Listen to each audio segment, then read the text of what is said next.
Rutherford का परमाणु model. Rutherford द्वारा सन 1911 में अपने इलेक्ट्रॉन के प्रयोगों के आधार पर प्रस्तुत किया था।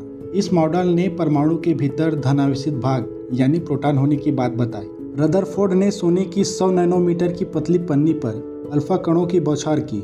सोने की पन्नी के चारों ओर फोटोग्राफिक प्लेट लगाए गए जो प्रतिदीप्त पदार्थ जिंक सल्फाइड से लेप किया गया था। जब उन्होंने सोने की पन्नी पर अल्फा कणों की बौछार की तो अधिकांश अल्फा कण सोने की पन्नी से बिना विक्षेपित हुए निकल गए। वह कम अल्फा कण बहुत कम कोण से विक्षेपित हुआ और बहुत ही थोड़े कण 1 लाख में से 1 वापिस उसी पथ पर लौट आए, अर्थात 180 डिग्री के कोण पर लौट आए। रदरफोर्ड ने इन 3 घटनाओं के आधार पर निष्कर्ष निकाले कि परमाणु का अधिकांश भाग रिक्त या खोखला होता है।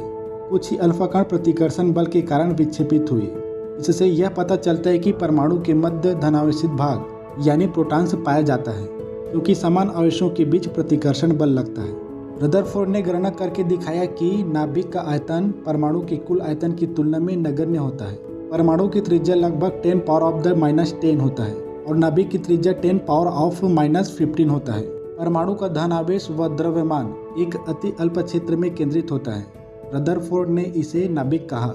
रदरफोर्ड ने कहा कि नाभिक के चारों ओर इलेक्ट्रॉन वृत्ताकार कक्षाओं में, जिन्हें कक्षा कहा गया, इन कक्षाओं में इलेक्ट्रॉन बहुत तेजी से घूमते हैं। इसलिए यह परमाणु मॉडल सौरमंडल से मिलता जुलता है, जिसमें सूर्य नाभिक होता है और ग्रह गतिमान इलेक्ट्रॉन की तरह होती है। इलेक्ट्रॉन और नाभिक आपस में आकर्षण के स्थिर वैद्युत बलों द्वारा बंधे रहते हैं।